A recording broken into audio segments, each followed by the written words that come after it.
अगर आप किसी धातु को केवल एक पत्थर या साधारण भारी चीज से पीटते हैं तो वो सिर्फ टेढ़ी मेढ़ी होगी। लेकिन इस एनिमेशन को देखिए। जब हम एक सटीक स्टील हैमर का इस्तेमाल करते हैं तो ऊर्जा बिल्कुल सही जगह पर नियंत्रित रूप से पहुंचती है। इस तस्वीर में देखिए। ऑटोमोबाइल गैरेज में जहां मैकेनिक गाड़ियों के मेटल बॉडी पैनल पर काम करते हैं, वहां ताकत से ज्यादा नियंत्रण की जरूरत होती है। इंजीनियरिंग वर्कशॉप में हैमर का मुख्य कार्य शारीरिक ऊर्जा को धातु तक नियंत्रित तरीके से पहुंचाना है। इसे हर चोट की शक्ति और दिशा को सटीक बनाने के उद्देश्य से ही तैयार किया गया है। इस डायग्राम में एक इंजीनियर्स हैमर के मुख्य भागों को देखिए।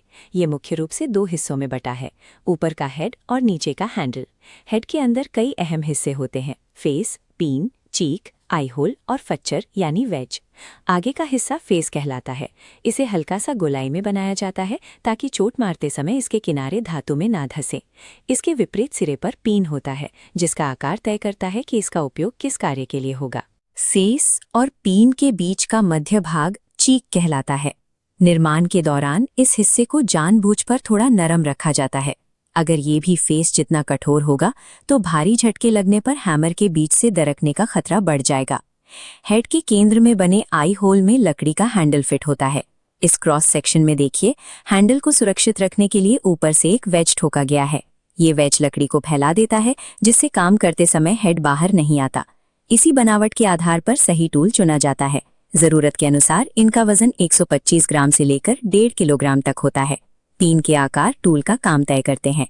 पहली स्क्रीन पर बॉल पिन हैमर को देखिए।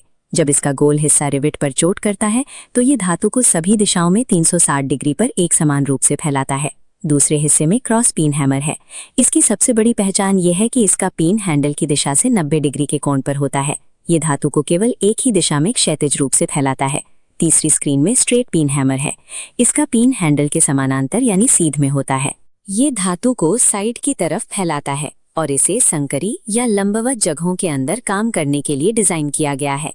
इस तस्वीर में पत्थरों पर काम कर रहे इन मजदूरों को देखिए। ये लंप या क्लब हैमर का उपयोग कर रहे हैं। भारी वजन और छोटे हैंडल के कारण ये भारी छेनी चलाने या तोड़फोड़ के काम में कारगर होता है। अब आपके लिए एक सवाल। इस चित्र को देखिए। अगर आपको धातु के फ्रेम के अंदर एक बहुत गहरी और संकरी नाली में काम करना है जहां क्रॉस पिन अंदर नहीं जा सकता, तो आप किस हैमर का उपयोग करेंगे?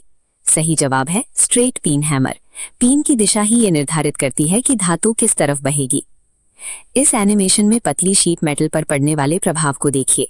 कठोर स्टील हैमर सतह पर गड्ढे बना देता है, लेकिन जब हम मुलायम टूल का इस्तेमाल करते हैं तो धातु बिना खराब हुए आसानी से मुड़ जाती है। इस मुलायम टूल को मैलेट कहते हैं। हैमर के विपरीत मैलेट का हेड स्टील का नहीं बल्कि लकड़ी, रबर, तांबे या कच्चे चमड़े से बना होता है। स्टैंडर्ड लकड़ी के मैलेट का इस्तेमाल मुख्य रूप से शीट मेटल को सीधा करने या पुर्जों को बिना निशान छोड़े आपस में फिट करने के लिए किया जाता है। इसके अलावा एक बॉसिंग मैलेट होता है जिसका हेड गोल होता है। ये धातु की शीट को कटोरी जैसा गोल आकार देने या डेंट निकालने के काम आता है। वहीं एंड फेस्ड मैलेट सटीक खिंचाव वाले कार्यों के लिए होता है। जब आपका मुख्य लक्ष्य धातु की ऊपरी सतह को खरोंचे बिना उसे आकार देना हो, तब मैलेट का उपयोग करना ही एकमात्र सही विकल्प है। टूल को पकड़ने के पीछे की भौतिकी इस आरेख में स्पष्ट है। हैंडल को हेड के एकदम पास से पकड़ने पर ताकत और नियंत्रण दोनों कम हो जाते हैं। हैंडल को बिल्कुल पीछे के छोर से पकड़ने पर अधिकतम लिवरेज मिलता है। काम शुरू करने से पहले टूल की जांच जरूरी है। वेज कसकर लगा होना चाहिए और जैसा कि यहाँ दिख रहा है, अगर हैमर के फेस पर जरा सा भी तेल या ग्रीस लगा है तो चोट करते समय वो फिसलकर दुर्घटना का कारण बन सकता है। अगर टूल का निरीक्षण और उसे पकड़ने का तरीका सही नहीं है तो सही हैमर चुनने का आपका पूरा ज्ञान खतरनाक साबित हो सकता है। चलिए सीखी गई बातों का तुरंत परीक्षण करते हैं। इस बोर्ड पर 3 अलग अलग कार्य है: रिवेटिंग, कार का डेंट निकालना और भारी छेनी का उपयोग। इन्हें सही टूल के साथ मिलाइए। रिवेट का हेड बनाने के लिए बॉल पिन हैमर, बिना निशान छोड़े डेंट निकालने के लिए बॉसिंग मैलेट और भारी छेनी चलाने के लिए भारी लंप हैमर। परीक्षा के लिए इस सूची को याद रखें। हैमर की पहचान उसके वजन और पिन के आकार से होती है। क्रॉस पिन 90 डिग्री पर होता है जबकि स्ट्रेट पिन हैंडल की सीध में। शीट मेटल के लिए हमेशा मैलेट का उपयोग करें और कभी भी ढीला या ग्रीस लगा टूल इस्तेमाल न करें। एक कुशल मैकेनिक की पहचान इस बात से होती है कि वो हर खास काम के लिए बिल्कुल सटीक इंजीनियरिंग टूल का चुनाव करता है और हर प्रहार को पूरी तरह से नियंत्रित रखता है।